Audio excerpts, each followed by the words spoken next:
Praise the Lord. JMC की स्वर्ग की अंतर्दृष्टि में आपका स्वागत है। मुझे आशा है कि आप भाई डीजीएस दिनाकरण जी द्वारा लिखी पुस्तक स्वर्ग की अंतर्दृष्टि से सुनकर आशीष पा रहे होंगे, ब्लेसिंग्स पा रहे हों, और मेरा विश्वास है आप दिन प्रतिदिन बढ़ते जाओगे, आशीष पाओगे और उन आत्मिक आयामों के अंदर प्रवेश कर पाओगे जिन आत्मिक आयामों के लिए हमारे प्रभु ने हमें अधिकार दिया है। आओ इससे पहले कि हम स्वर्ग की अंतर्दृष्टि बुक में झांकें, इससे पहले आइए एक सुंदर भजन के साथ शुरुआत करते हैं।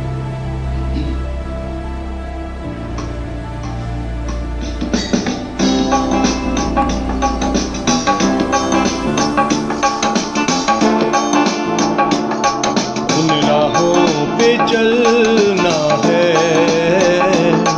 मुझे तेरे जैसा बनना है। उन राहों पे चलना है, मुझे तेरे जैसा बनना है। जैसी जिंदगी जिया तू मेरे नासरी, जिन राहों पे चला तू मेरे नासरी। जैसी जिंदगी जिया तू मेरे नासरी, जिन राहों पे चला तू मेरे नासरी। उन राहों पे चलना है, मुझे तेरे जैसा बनना है। उन राहों पे चलना है, मुझे तेरे जैसा बनना है।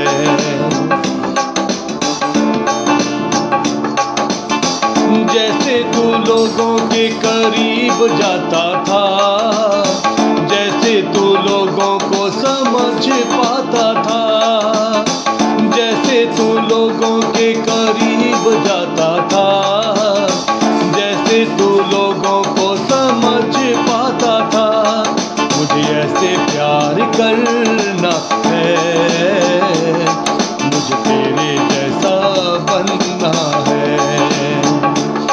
मुझे ऐसे प्यार करना है, मुझे तेरे जैसा बनना है। जैसी जिंदगी जिया तू मेरे नासरी, जिन राहों पे चला तू मेरे नासरी। जैसी जिंदगी जिया तू मेरे नासरी, जिन राहों पे चला तू मेरे नासरी। उन राहों पे चलना है, मुझे तेरे जैसा बनना है। उन राहों पे चलना है, मुझे तेरे जैसा बनना है।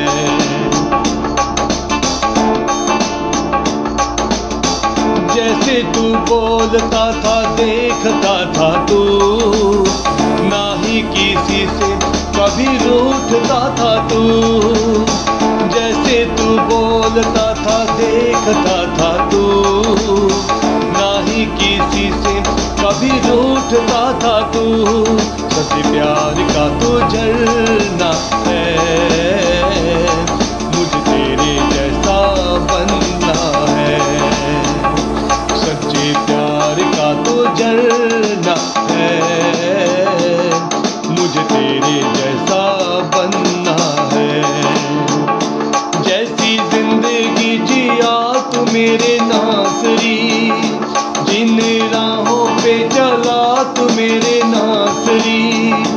जैसी जिंदगी जिया तू मेरे नासरी, जिन राहों पे चला तू मेरे नासरी। उन राहों पे चलना है, मुझे तेरे जैसा बनना है। उन राहों पे चलना है, मुझे तेरे जैसा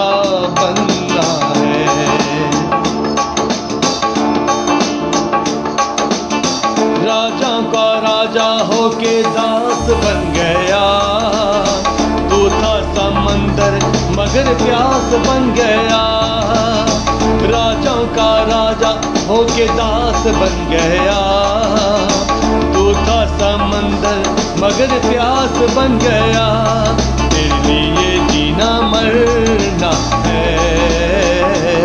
मुझे तेरे जैसा बनना है।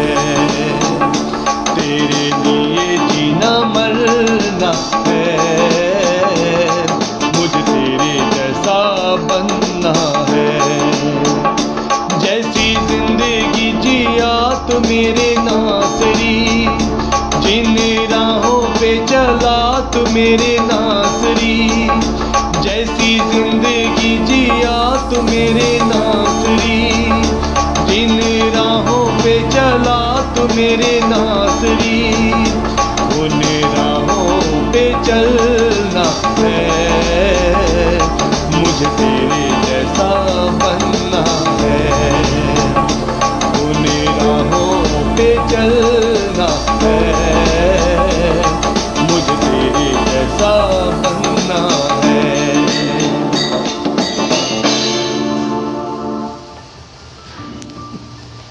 धन्यवाद करते हैं परमेश्वर का, जिसने आज फिर हमें समय दिया कि परमेश्वर की पाक कलाम को सुने और अपनी ज़िंदगियों को प्रभु यीशु मसीह जैसा बनाएं। जैसा हमारा प्रभु चला वैसे अपनी ज़िंदगी को बनाएं।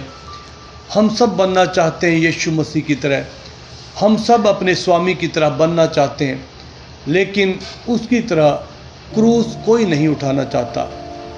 मेरे अज़ीज़ों, हम सब बनना चाहते हैं भाई डीजीएस दिनकरण जैसे, लेकिन उसके जैसे अपने आप को समर्पित कोई नहीं करना चाहता।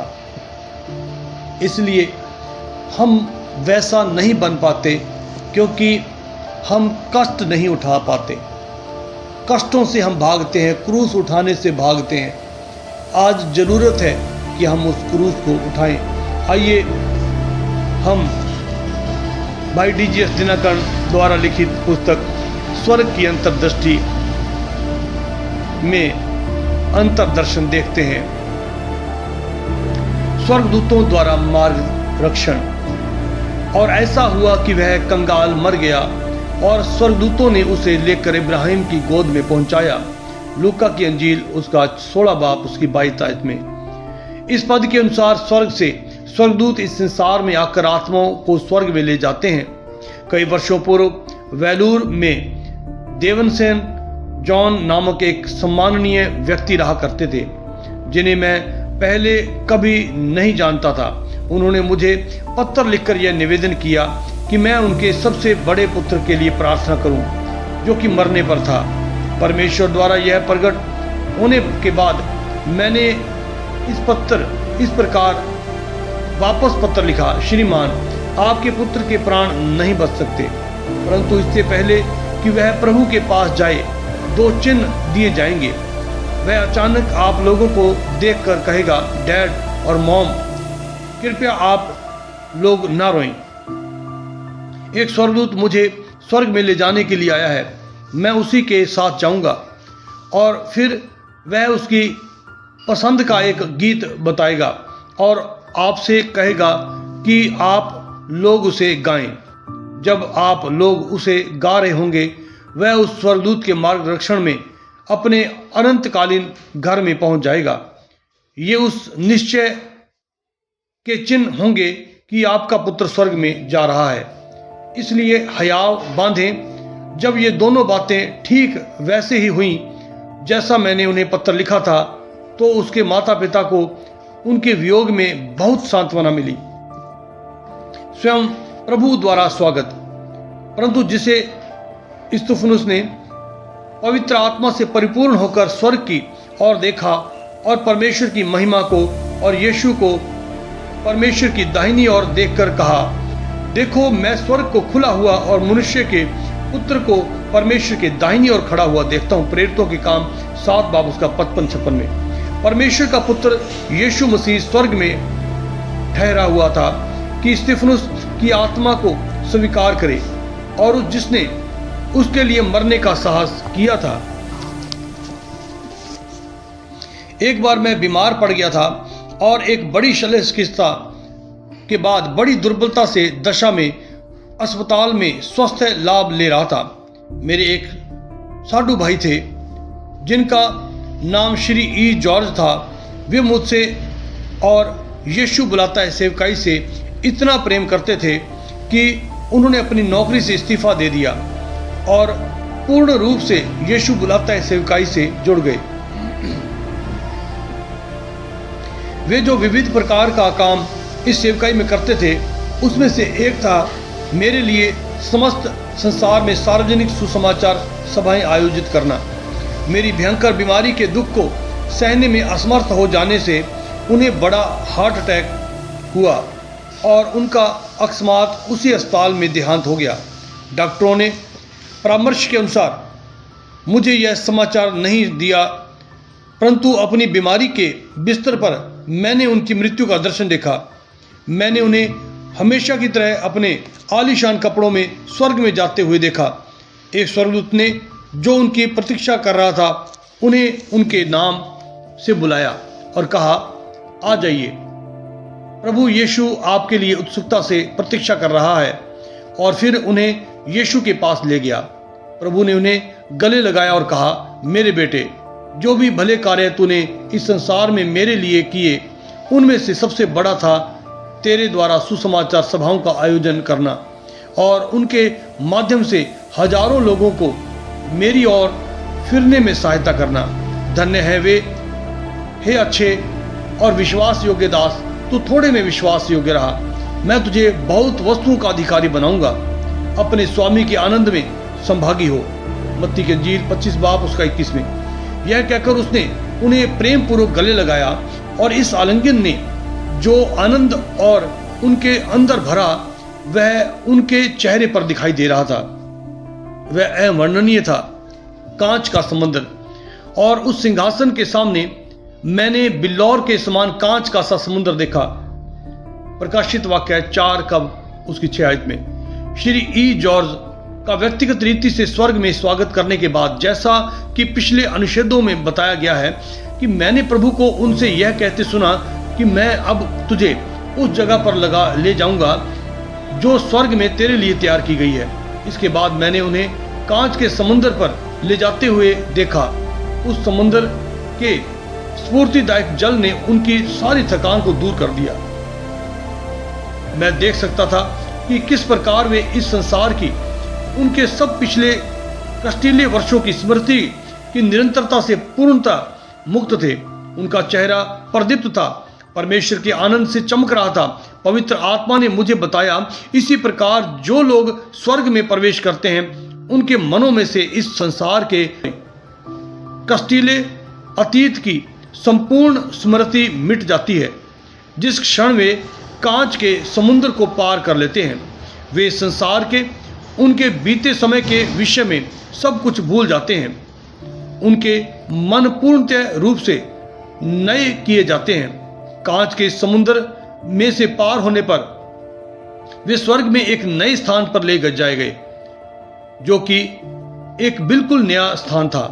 इस बिंदु पर मैं यह देखकर चकित रह गया कि कुछ आत्माएं जो पहले से ही स्वर्ग में थी, मसीह की अलौकिक सामर्थ्य के द्वारा एक साथ एकत्रित हुई। वे हमारे सगे संबंधी थे जो पहले स्वर्ग में जा चुके थे।